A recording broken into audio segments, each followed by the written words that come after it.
au Tapuanou, où plus de feux lancés dans les régions de l'Est et du Centre-Est pour restaurer l'autorité de l'État est dans sa dernière phase. Le commandement militaire en a fait le bilan ce 12 avril à Fada. Il annonce un succès de l'opération. Tous les détails dans ce journal. Et puis, dans l'arrondissement 4 de Bobo-Dioulasso, des bulldozers ont détruit plusieurs maisons au quartier non loti du secteur 32. Une action engagée par le maire pour mettre de l'ordre, dit-il, dans le secteur du foncier. Les habitants, eux, sont sous le choc. Toutes les images et toutes les réactions tout à l'heure. Voilà pour le sommaire de ce journal. Bonsoir et bienvenue. Nous ouvrons cette édition avec le Conseil des ministres de ce 12 avril. Un Conseil des ministres qui aura duré près de 7 heures d'horloge. C'est dire l'importance des sujets qui ont été abordés. Et visiblement, la question militaire a occupé le devant des débats. On écoute à ce propos le porte-parole du gouvernement, Rémi Fulgence Danguinou. Au titre donc du ministère de l'économie, des finances et du développement, nous avons adopté donc 6 décrets portant application de la loi 104-2015 CNT du 3 décembre 2015 portant statut du personnel du cadre paramilitaire des douanes. Nous avons également adopté au titre du ministère de l'économie, des finances et du développement un décret modificatif du décret numéro 2017-049 presse BA-PM-BA-Minefi portant procédure de passation et d'exécution de règlement des marchés publics et de délégation de services publics. Il s'agit en fait de toucher 2 points. D'abord, la première modification doit permettre la publication des avis d'appel à concurrence des résultats des travaux des commissions dans les supports d'information habilités à recevoir les annonces légales. Vous savez qu'il y avait normalement officiellement un journal des marchés publics donc, qui permettait d'avoir ces publications-là. La norme de mémoire, c'est une publication donc, au niveau des organes de presse et donc nous avons choisi donc, le quotidien, les journaux de la place habilités à recevoir les annonces légales. Le deuxième aspect correctif de ce décret, c'est la mise en place et la composition de commissions ad hoc d'attribution des marchés en cas de difficulté à réunir les commissions d'attribution des marchés. Il y a un certain nombre de difficultés dans les ministères qui se manifestent. Pour pallier à cette situation, donc, nous avons mis en place ces commissions ad hoc-là qui vont permettre donc, de continuer à progresser, à faire avancer le travail des ministères. Au niveau du ministère de l'Enseignement supérieur et de la Recherche scientifique et de l'innovation, nous avons adopté un décret portant organisation des emplois des enseignants et chercheurs, des enseignants hospitaliers universitaires et des chercheurs, et règlement des fonctions d'enseignants et à temps plein et d'ingénieurs de recherche. Au titre du ministère de l'Agriculture et des aménagements hydrauliques, nous avons adopté 4 décrets d'application de la loi numéro 026 2017 du 17 mai 2017 portant contrôle de la gestion des pesticides au Burkina Faso. Tout le monde admet que l'usage des pesticides est important pour augmenter les rendements, pour avoir une agriculture et un développement durable. Dans le même temps, les risques sont importants lorsque les normes ne sont pas respectées. Et ces 4 décrets doivent permettre de régler cette question-là en application donc, de la loi qui a été adoptée le 15 mai 2017. Et on reste au palais de Kossiam avec cette audience que le chef de l'État a accordée au ministre ivoirien de la Défense. C'était en fin d'après-midi, dans la soirée pratiquement. L'entretien aura duré une trentaine de minutes. Ahmed Bakayo dit être venu apporter un message du président Alassane Ouattara à son homologue Roch-Marc Christian Kaboré. Il a encore réitéré la solidarité, le soutien et la collaboration du gouvernement ivoirien dans la lutte contre le terrorisme engagé par le Burkina Faso. Je vous propose d'écouter Ahmed Bakayoko. J'ai eu l'honneur, je devrais dire, j'ai eu l'honneur d'être reçu par le président du Faso, le président Roch-Marc Christian Kaboré. J'étais porteur d'un message de son Excellence, Monsieur le Président de la République de Côte d'Ivoire, le président Alassane Ouattara. Évidemment, je ne peux pas en dire plus sur la teneur et le contenu de ce message, mais cette audience m'a donné l'occasion de faire un tour d'horizon avec le président du Faso. Ce tour a porté sur les enjeux sécuritaires de notre sous-région. Comme vous savez, toute la sous-région est concernée par toutes ces attaques terroristes qui endeuillent nos familles. Donc ça a été une audience qui nous a permis d'exprimer la compassion, la solidarité du président Alassane Ouattara au président Kaboré et au peuple burkinabé. Le Burkina n'est pas seul dans cette épreuve. Nous sommes tous concernés parce que c'est un phénomène, et vous vous souvenez de l'attentat de Bassam, nous aussi nous avons bénéficié du soutien de nos frères du Burkina. C'est vrai, on n'a pas l'occasion de l'exprimer tous les jours, mais nous sommes en contact, nos services sont en rapport, les ministres sont en rapport, et ensemble, nous allons avoir des initiatives pour que nous soyons mieux sécurisés dans notre sous-région. Toujours dans le registre de la sécurité et de la défense, vous le savez, depuis le 7 mars dernier, l'opération Otapoinou, ce qui signifie foudre, a été lancée dans l'Est et le Centre-Est pour répondre à la fois aux attaques terroristes et à l'insécurité qui sévissait dans ces régions et restaurer par la même occasion l'autorité de l'État dans cette partie du Burkina Faso. Eh bien, Otapoinou est entré dans sa dernière phase et l'opération semble être un succès. C'est ce qu'a annoncé le commandement militaire ce 12 avril à Fada face aux journalistes. Un exercice bilan où très peu de chiffres ont été donnés. Rémi Lambert-Nébier. Dès l'entame de son propos, le chef d'état-major général des armées a demandé une minute de silence pour les 7 soldats tués durant l'opération Otapoinou. 9 forces de défense et de sécurité ont également été blessées au cours de cette opération. Alors qu'on s'attendait à un bilan chiffré en termes de terroristes neutralisés au cours de l'opération, plus d'un journaliste restera sur sa faim. Sûrement que du côté d'en face, il y a eu aussi des neutralisés, mais permettez-moi de ne pas donner de chiffres, parce que pour moi, en tant que chef d'état-major général des armées, je ne pense pas que c'est nécessaire de donner des chiffres, surtout quand nous savons que nous combattons contre nos frères. Ce sont des Burkinabés. Pour le chef d'état-major général des armées, l'objectif de l'opération était plutôt ailleurs. Je n'ai pas dit que je n'ai pas le chiffre des neutralisés, mais je dis, je trouve que ce n'est pas nécessaire. Si j'avais rempli ma mission sans même neutraliser un, j'allais être content. Parce que mon objectif, c'est rétablir l'autorité de l'État. Vous verrez que la population actuellement va librement à ses occupations. Et nous savons qu'il y a des agents de l'État qui ont retrouvé leur service aujourd'hui. C'est vrai que toutes les écoles ne sont pas ouvertes. Nous n'avions même pas la prétention de croire qu'on allait réussir à ouvrir toutes les écoles. Mais en tout cas, je peux vous dire, il y a plus d'une centaine sur les 200 qui étaient fermées, qui sont ouvertes. Cependant, le général Moïse Minungu affirme qu'il y a plus d'une centaine d'interpellés, dont de présumés leaders des cellules terroristes de la zone. En tout cas, nous avons arrêté des gens. On a supposé être des leaders, mais avant de confirmer que c'est vraiment le chef, nous attendons les résultats de l'enquête. Le chef d'état-major général des armées, par ailleurs commandant de l'opération, va s'appuyer sur le nombre élevé des interpellés pour rejeter tout cas d'exécution sommaire pendant l'opération Otapoinou. Je peux affirmer, nous n'avons pas exécuté sommairement des gens. Non. Je sais qu'on parlait que nos tirs ont tué femmes et enfants ou quoi. C'est pas vrai. Je dis cela parce que nous n'avons jamais exécuté des tirs sur des hameaux de village. Jamais.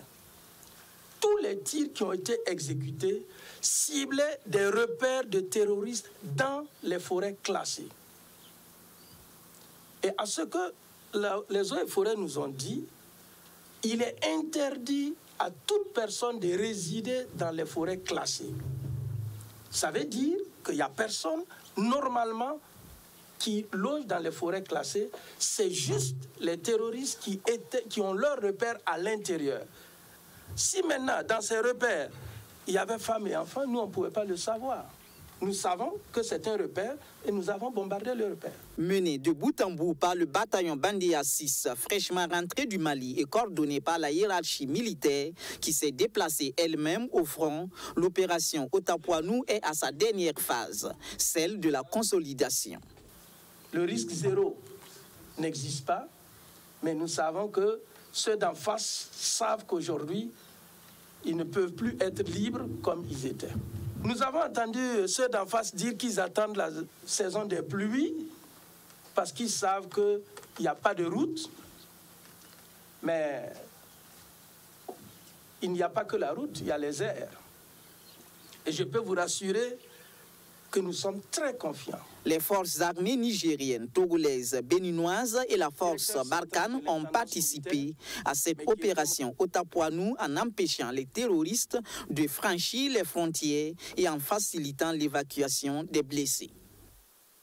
Voilà, à l'instar de l'opération Otapuanou, la lutte contre le terrorisme et ses conséquences coûte cher, très cher même, et il faut bien trouver le financement pour y faire face. Le Burkina Faso pourra compter sur le Fonds monétaire international et la Banque mondiale. Les institutions de Bretton Woods ont annoncé doubler leur aide budgétaire accordée au Burkina Faso. C'est le ministre de l'économie et des finances qui l'a annoncé en marge des réunions de printemps de ces deux bailleurs de fonds auxquels Lassane Kaboré a assisté à Washington. Tous les détails avec Hassan Nakro. L'assiette financière de l'État burkinabé doit être revue à la hausse par les bailleurs de fonds. C'est l'ambition affichée par les détenteurs des finances du gouvernement du Burkina Faso présents à cette réunion du printemps de la Banque mondiale et du Fonds monétaire international.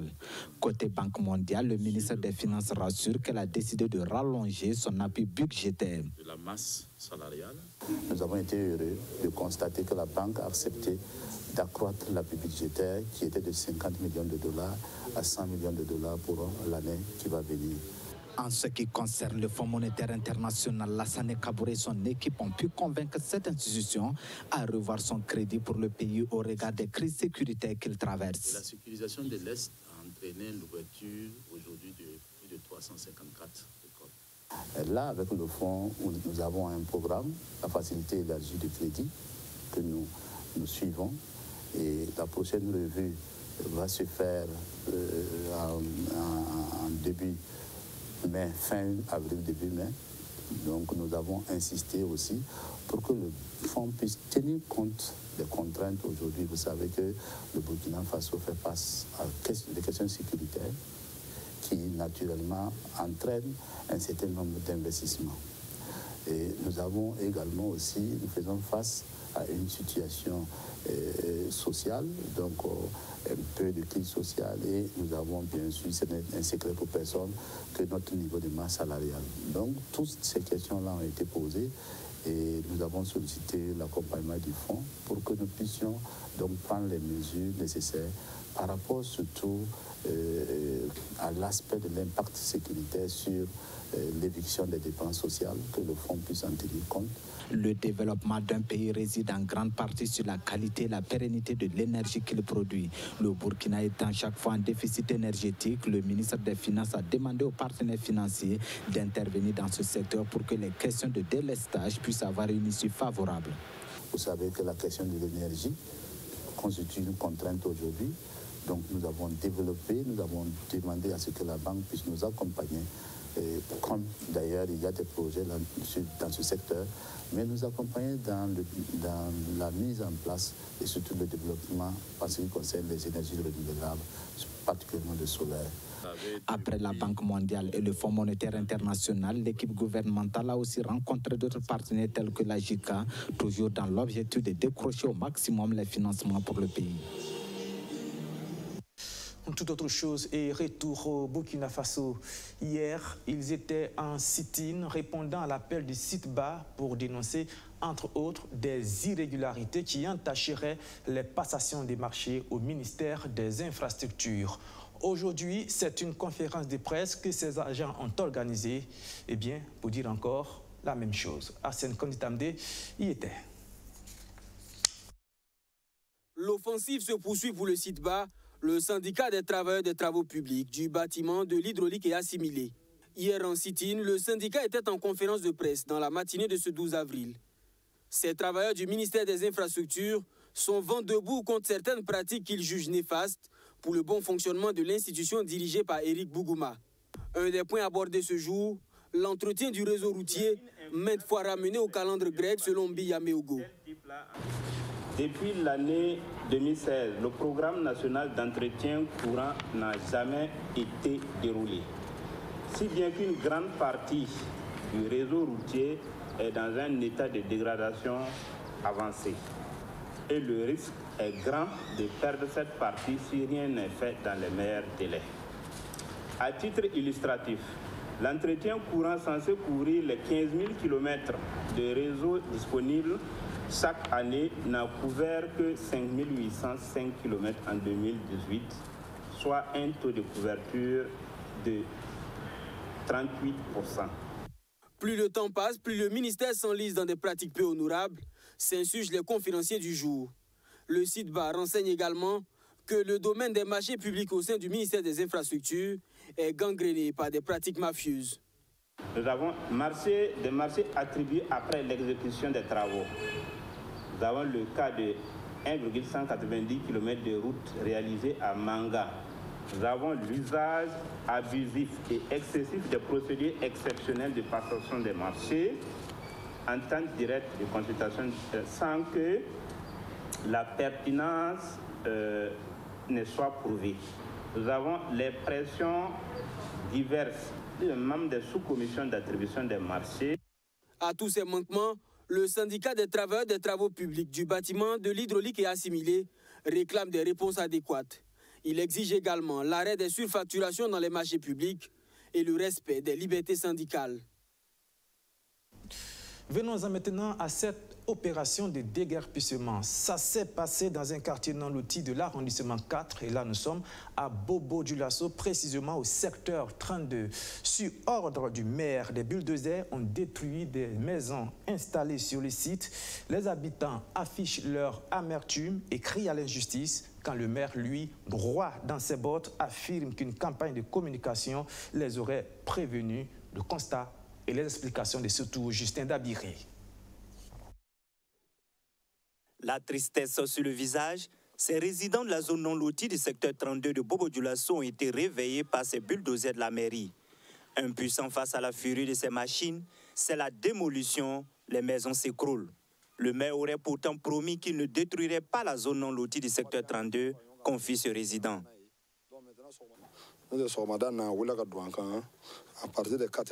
C'est aux alentours de 4 heures du matin que nous avons constaté la destruction de nos maisons. Le maire nous avait dit d'amener les documents qui prouvent que nous sommes propriétaires afin qu'ils ne détruisent pas nos maisons.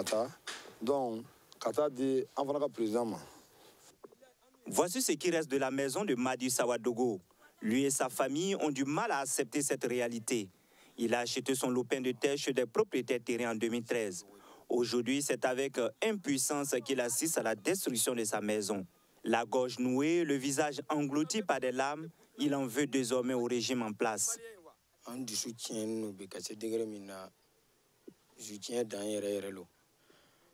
sommes tristes. Nous n'arrivons pas à croire que les gens qui vivent ensemble puissent se faire ça. Notre régime que nous avons voté, c'est le même régime qui est venu détruire nos maisons. Si entre Burkinabés on se fait du mal, où voulez-vous que nous allions? On ne peut pas aller dans un autre pays. C'est nous qui sommes sortis pour chercher Blaise Compaoré, mais aujourd'hui nous regrettons énormément. Celui qui dit qu'il ne regrette pas, il a menti.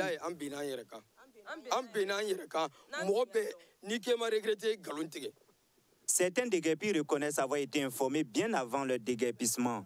Mais comme Nestor Yen, ce sont des populations qui disent ne pas savoir où partir si ce n'est dans ces zones non loties.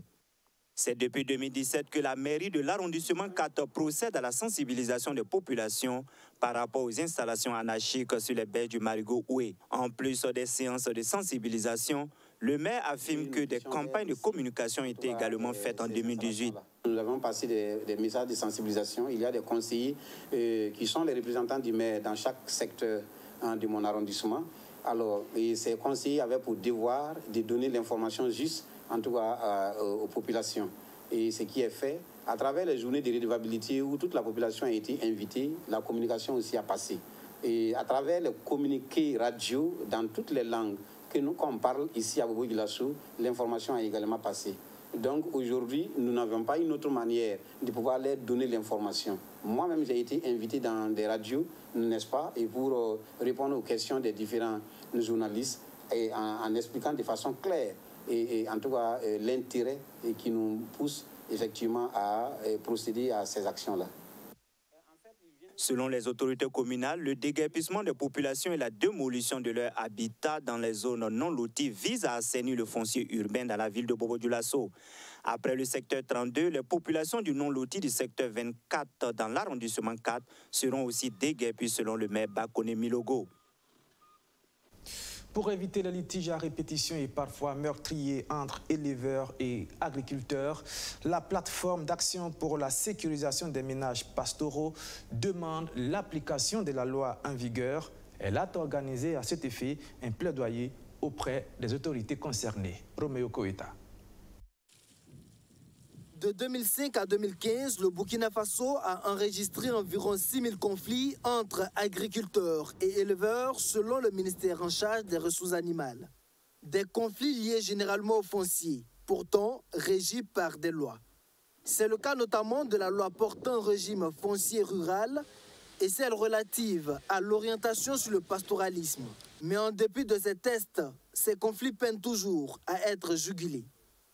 La plateforme d'action pour la sécurisation des ménages pastoraux veut donc fédérer les organisations de la société civile pour faire le plaidoyer auprès des décideurs pour une mise en application effective de ces lois. La loi prévoit par exemple des aires de pâture qui, dans la pratique, sont délimitées parfois, mais ne sont pas utilisées à leur bonne fin.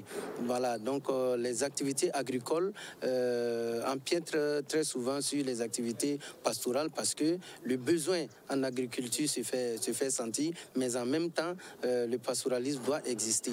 Donc, comment faire cohabiter l'agriculture et l'élevage dans la pratique en gérant mieux les ressources naturelles? Voilà un peu ce à quoi la loi doit s'atteler.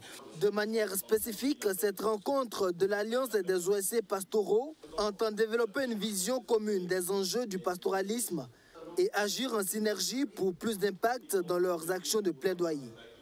L'Alliance est soutenue dans son combat par la SNV, l'Organisation néerlandaise pour le développement. Quand vous regardez les médias tous les jours, il y a des conflits entre les éleveurs et les agriculteurs. Il y a aussi des sécheresses, des effets des changements climatiques qui impactent les zones où l'activité est principalement menée. Ce sont des défis auxquels il faut trouver en fait des moyens alternatifs, des solutions alternatives. Comment apporter ces solutions si ce n'est pas conduire un plaidoyer auprès des décideurs publics, que ce soit au niveau local, au niveau national, pour permettre d'aller vers des stratégies qui permettent de mieux intégrer ces défis-là et prendre en compte l'enjeu de développement du pastoralisme. Au cours de cet atelier, les OSC membres de l'Alliance vont faire le bilan des activités du programme Fort pour le changement mené en 2018. Il s'agirait également de partager le plan de plaidoyer 2019 du groupe de résilience pastorale. Et pour terminer, une délégation du FPDCT conduite par son directeur général était dans les locaux de la télévision BF1 hier. Une convention de collaboration a été signée entre les deux parties. Quels en sont les termes? Élément de réponse avec Madina Sienou. Ces échanges de paraphes entre les directeurs généraux du FPDCT, le Fonds permanent pour le développement des collectivités territoriales et la télévision BF1 viennent sceller les liens de coopération entre les deux institutions. À travers cette signature de convention cadre, la chaîne Au cœur de nos défis s'engage à accompagner le FPDCT dans la visibilité de ses actions en faveur des collectivités territoriales. Et nous souhaitons, à travers la signature de cette convention, qu'une collaboration plus étroite puisse exister entre le FPDCT et la télévision BF1. Qui du reste a pour slogan au cœur de nos défis. Les défis au niveau du FPDCT sont immenses parce que nous devons mobiliser des ressources pour soutenir les collectivités territoriales dans tout ce qui est investissement structurant, mais également les appuyer techniquement. Vous savez qu'aujourd'hui, les enjeux véritablement sont à la base et nous voulons concourir à ce que le Burkina Faso soit un pays véritablement développé, un développement dont la dynamique commence à partir de la base. Les attentes de Bruno Dipama envers la télévision BF1 ne se résument pas selon lui qu'aux couvertures médiatiques de ses activités. En tant que chaîne leader, des conseils, des propositions et des suggestions de toute l'équipe de BF1 sont privilégiés pour permettre au FPDCT d'être en phase avec les défis qui se présentent à lui. La mission de ce fonds, c'est de toucher les réalités du peuple à la base, les réalités des populations. En tant que chaîne de télévision, c'est de contribuer d'une façon ou d'une autre justement au développement des populations à la base. Donc qu'une organisation s'inscrive dans cette logique-là, c'est de bon ton, c'est de bonne loi que nous puissions les accompagner. Et je dirais plutôt, nous nous accompagnons. Parce que si l'activité du fonds porte ses fruits, bien entendu qu'en tant que média, en tant qu'entreprise, nous récoltons également les retombées. Après la signature de convention, le président du FPDCT a eu droit à une visite guidée des locaux de la télévision BF1, question de mieux s'imprégner du mode de fonctionnement de son nouveau partenaire. Voilà, et c'est la fin de ce journal. Merci de l'avoir suivi, mais restez sur la télévision BF1 tout à l'heure. À 21h, vous aurez droit à votre émission de sport préférée, le Sport Time, avec John William Somda. Moi, je vous retrouve certainement la semaine prochaine. Merci de votre fidélité et bon week-end.